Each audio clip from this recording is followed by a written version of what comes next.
আসসালামু আলাইকুম রহমতুল্লাহি ওবরকাতুহু। সম্মানিত দর্শক, আওয়ামী লীগের যারা লোকজন রয়েছেন ভীষণ রকম স্বপন বিলাসী। হঠাৎ করে তারা যেভাবে আনন্দে উদ্বেলিত হন, তাদের চোখে মুখে সামান্যতম একটু আশ্বাসবাণী কেউ যদি শোনায়, অমনি তারা খুশিতে টগবগ করতে থাকেন। আবার অন্যদিকে যদি আকাশে একটু মেঘ দেখা দেয়, কোনোদিন যদি কোনো পাখি গান না গায়, কোনো গাছের পাতা না ঝরে পড়ে যায়, তাদের মন খারাপ হয়ে যায়। এটা খুবই স্বাভাবিক। কেন? গত ১৫টি বছর, ১৫টি বছর তো একদিন দুই দিন নয়। ১৫টি বছর প্রকৃতি তাদেরকে অবারিত কতগুলো সুযোগ দিয়েছিল। রাষ্ট্র ক্ষমতা, ব্যবসা বাণিজ্য, প্রভাব প্রতিপত্তি, সমাজে যখন যা ইচ্ছা করার যে অবারিত তাদের যে ক্ষমতা, এটি ভোগ করতে করতে করতে করতে তারা ধরে নিয়েছিল যে এভাবেই আসলে জীবন যাবে। তারা নিজেদেরকে সৌভাগ্যবান ভাবত। অনেকে যারা ধর্মকর্ম করতো তারা আল্লাহকে ধন্যবাদ জানাতো। তাদের একটা বিরাট অংশ তারা শেখ হাসিনার প্রতি ভীষণ রকম কৃতজ্ঞ ছিল এবং তারা মনে করতো যে শেখ হাসিনা তাদের জন্য রহমত এবং বরকত। আওয়ামী লীগের অনেক বড় বড় মানুষ যাদের সঙ্গে আমার কথাবার্তা হতো, যারা শেখ হাসিনার সমপর্যায়ের লোক, নিজেদের বাত আছে, মানে বাতের ব্যথা আছে, ব্রঙ্কাইটিস আছে, নিউমোনিয়া আছে, লাঠিতে ভর করে চলে, গলা কাঁপে, থরথর করে কাঁপে। তো এই ধরনের বৃদ্ধ বা বৃদ্ধা আওয়ামী লীগের যারা নেতা এবং নেত্রী, যারা শেখ হাসিনার বয়সী কিংবা শেখ হাসিনার সে সমবয়সী না, অন্তত ৭-৮ বছর জুনিয়র হবেন, তারাও ভাবতেন শেখ হাসিনা আগামী অন্তত ২০৪১ সাল পর্যন্ত তিনি ক্ষমতায় থাকবেন। বোঝার চেষ্টা করুন, ২০৪১ সনে শেখ হাসিনা ক্ষমতায় থাকবেন এবং তিনি ১০০ বছর পর্যন্ত প্রধানমন্ত্রী থাকবেন, আরও ১৫ বছর তিনি প্রধানমন্ত্রী থাকবেন।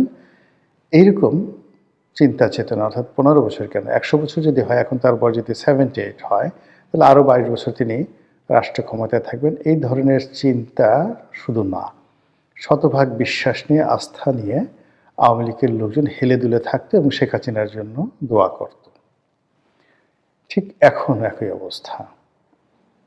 যারা পালিয়ে গেছেন, যারা দেশের মধ্যে আছেন, তারা সবাই মনে করেন যে শেখ হাসিনা সুপার লেডি। ৭৮ বছর কোনো বয়স হলো নাকি? যদি ডক্টর মোহাম্মদ ইউনূস একজন সাধারণ মানুষ, নামাজ কালাম পড়েন কিনা আল্লাহ জানেন, হজ ওমরা করেছেন কিনা তাও আল্লাহ জানেন, কিন্তু শেখ হাসিনা তো আল্লাহর ওলি। তিনি তাহাজ্জুদ নামাজ পড়েন, কোরআন শরীফ পড়েন, গোপনে দান করেন, খয়রাত দান করেন, হাজার হাজার ছেলে মেয়েকে বিভিন্ন স্কলারশিপ দিয়ে লেখাপড়া করান, তার সমস্ত সহায় সম্পত্তি ট্রাস্টের মাধ্যমে বিভিন্ন মেডিকেল ফ্যাসিলিটিস দিয়ে বহু মানুষকে তিনি চিকিৎসা করান। তার অন্তর কাঁদে মানুষের জন্য। মানুষ পুড়ে গেল, তিনি সঙ্গে সঙ্গে একটি বার্ন ইনস্টিটিউট গড়ে তুললেন। এশিয়ার সবচেয়ে বড় বার্ন ইনস্টিটিউট তিনি করে তুললেন। এই শেখ হাসিনা, তার প্রতি আল্লাহর দয়া আছে না? তিনি অনেক দিন বেঁচে থাকবেন, আবার ক্ষমতায় আসবেন, আবার সানাই বাজবে, নহবত বাজবে। এই ধরনের চিন্তা করে করে কত মানুষ যে চোখের পানি ফেলেন, কত মানুষ যে দোয়া করেন, তার খোঁজ খবর কেবলমাত্র আওয়ামী লীগের লোকজন জানেন। কথার অর্থ এখনো তাদের বিশ্বাস, ভরসা, ভালোবাসা শেখ হাসিনাকে কেন্দ্রিক। ফলে আপনি যদি শেখ হাসিনাকে নিয়ে কোনো ইতিবাচক কথা বলেন, মুহূর্তের মধ্যে আওয়ামী লীগের লোকজন আছেন, যাদের জ্বর আছে তাদের জ্বর ভালো হয়ে যায়, যাদের সর্দি তাদের সর্দি ভালো হয়ে যায়, যাদের হাত পা অবশ হয়ে যায় তাদের অটোমেটিক থেরাপি হয়ে যায়। আপনি তাদের সামনে গিয়ে একটু শেখ হাসিনার প্রশংসা করার সঙ্গে সঙ্গে অবস্থা সেটা তৈরি হয়। এটা হলো এক ধরনের সাইকোপ্যাথি। এখন এই সাইকোপ্যাথিটা কেন তৈরি হলো? তৈরি হলো এই কারণ যে, ওই যে বললাম, ১৫টি বছর তাদের অর্থ, বিত্ত, মান, সম্মান, মর্যাদা সব কিছুর জন্য তারা মনে করে শেখ হাসিনাই দায়ী। আর S Alam, Beximco, Summit group যে ধরনের কেলেঙ্কারিগুলো আওয়ামী লীগকে গ্রাস করেছে, আওয়ামী লীগের লোকজন মনে করেন যে তাদের নেত্রী খুব ভালো, ওরা নেত্রীকে ভাঙিয়েছে, ওদের সঙ্গে আসলে নেত্রী কোনো সম্পর্ক নেই। তো এরকম একটা আবহাওয়া তৈরি করে, পরিবেশ তৈরি করে তারা নিজেদের জন্য একটা জগৎ তারা তৈরি করে ফেলেছে। আর সেই জগতে সুন্দরভাবে বসবাস করার জন্য তারা প্রতিদিন কবিতা রচনা করে, গান রচনা করে, বিভিন্ন রকম ন্যারেটিভ তৈরি করে যেন তাদের এই কল্পনার জগৎটি খুব স্ট্রং থাকে। এরই ধারাবাহিকতায় ডক্টর মোহাম্মদ ইউনূস ভালো না, আসিফ নজরুল ভালো না, তত্ত্বাবধায়ক সরকার ভালো না, তারপরে অন্তর্বর্তীকালীন সরকার ভালো না, সামনে যারা আসবে বিএনপি তারাও ভালো না, জামাত তো একেবারেই ভালো না। এই কথাগুলো তারা দশমুখে প্রচার করে এবং সঙ্গে সঙ্গে নানা রকম মানে পরিবেশ পরিস্থিতি এইগুলোকে উপলক্ষ করে তারা একটার পর একটা নিজেদের বিশ্বাসকে, এই যে একটা ইলুশন, একটা হ্যালোসিনেশন, একটা ড্রিম, এইটাকে পারফেকশন দেওয়ার জন্য তারা এই যে আমাদের চলমান রাজনীতিতে যে ঘটনাগুলো ঘটে সেই ঘটনা সবসময় নিজেদের পক্ষে নেন এবং ইউনূসের বিপক্ষে নিয়ে যান। যেমন ধরা গেল যে মার্কিন একজন রাষ্ট্রদূত এলেন সাম্প্রতিক সময়, তারা খুঁজে বের করে ফেলেছে যে এই রাষ্ট্রদূত তাদের লোক, এই রাষ্ট্রদূতের সঙ্গে তাদের মন্ত্রীর এই সম্পর্ক, শেখ হাসিনার এই সম্পর্ক, জয়ের এই সম্পর্ক, কবে কোন এই রাষ্ট্রদূত তাদের কোন মন্ত্রীর বাসায় গেছেন, কোন নেতার বাসায় গেছেন, কোন নেতার গ্রামের বাড়িতে গেছেন, এই বিষয়গুলো তারা স্মরণ করে এক ধরনের নিরাপত্তা খুঁজেন যে এই যে আমেরিকার যে সারা পৃথিবীতে একদলীয় একটা কর্তৃত্ব চলছে, এই কর্তৃত্বর সময়টিতে তাদের একান্ত প্রিয়জন একজন মানুষ বাংলাদেশের রাষ্ট্রদূত হিসেবে এসছেন, তিনি পিটার হাসের মতো হবেন না, তিনি তাদের এই বিপদের দিনে সহযোগিতা করবেন। তো এরকম মানে একটা আলো দেখে মানুষ যেভাবে সারা রাত শীতের মধ্যে পুকুরের পানিতে ডুবে থাকে, দূরে একটা আলো দেখে, সে আলোর উত্তাপ সে গ্রহণ করে, এইরকম এখন তাদের এই দুরবস্থার মধ্যে মার্কিন রাষ্ট্রদূতকে নিয়ে তারা স্বপ্ন দেখে। তারা স্বপ্ন দেখে যে ডোনাল্ড ট্রাম্পের সঙ্গে তাদের একটা ভালো সম্পর্ক ছিল, এমনকি তারা বলার চেষ্টা করেন যে ডোনাল্ড ট্রাম্পের নির্বাচনে তো তারা অনেক সহযোগিতা করেছে। আমেরিকাতে আওয়ামী লীগের লোকজন নিজেদের পকেটের পয়সা খরচ করে ডোনাল্ড ট্রাম্পের বিজয়ের জন্য যে বিনিয়োগ করেছে, যে ঝুঁকি নিয়েছে, এটার বিনিময়ে কি তারা ডোনাল্ড ট্রাম্পের কাছে একটু কিছু আশা করতে পারে না? মানুষ কি একেবারে এত নিষ্ঠুর হয়ে যাবে? প্রশ্নই আসে না।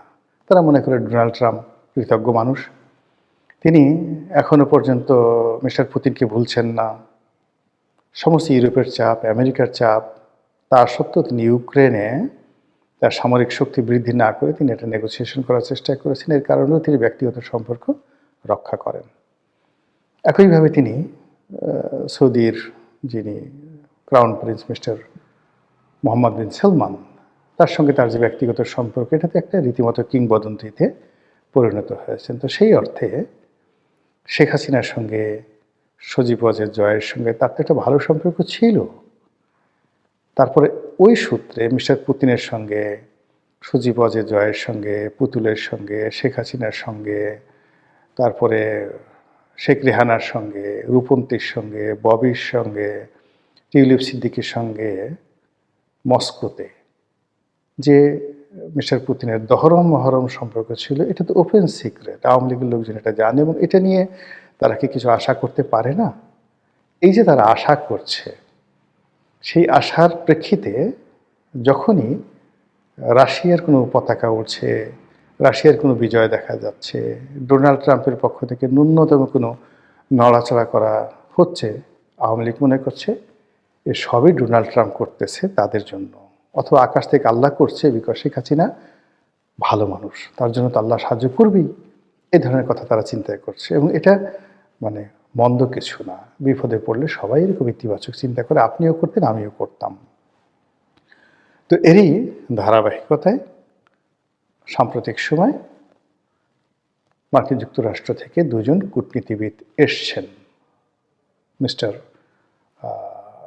ডক্টর মোহাম্মদ ইউনূস ওনার সঙ্গে দেখা সাক্ষাৎ করার জন্য। এখন আওয়ামী লীগের লোকজন বলছে যে তারা আসছে মূলত ডক্টর ইউনূসকে টাইট দেওয়ার জন্য। কি টাইট? আওয়ামী লীগকে নিয়ে নির্বাচন করতে হবে। তো এখন দেখেন নির্বাচনের আছে মাত্র ৩ সপ্তাহ। এই সময় আওয়ামী লীগকে কীভাবে রিকনসিলিয়েশনের আওতায় আনবে, কীভাবে আওয়ামী লীগকে একটা ফ্লোর দিবে, কীভাবে কী করবে, এটা তো সম্ভব না। কিন্তু ওই যে আওয়ামী লীগের লোকজন বলছে যে না, ট্রাম্প চাইলে সব কিছু হতে পারে, দরকার হলে আবার করে রিশিডিউল হবে, আবার নতুন করে ঘোষণা হবে, এই ইলেকশনের ডেট বাদ হয়ে যাবে, নানা রকম কথাবার্তা। এবং এই কথার ভিতরে আদৌ কোনো সত্য তথ্য আছে কিনা কিংবা কোনো সম্ভাবনা আছে কিনা ডাজ নট ম্যাটার। ম্যাটার হলো এই ধরনের কথা বলে আওয়ামী লীগের লোকজন শান্তি পাচ্ছে, এই সকল কথা শুনে তারা তৃপ্তি পাচ্ছে, আর এই ধরনের জিনিস প্রচার করে তারা মনে করছে যে এটা তাদের একটা বিরাট সফলতা।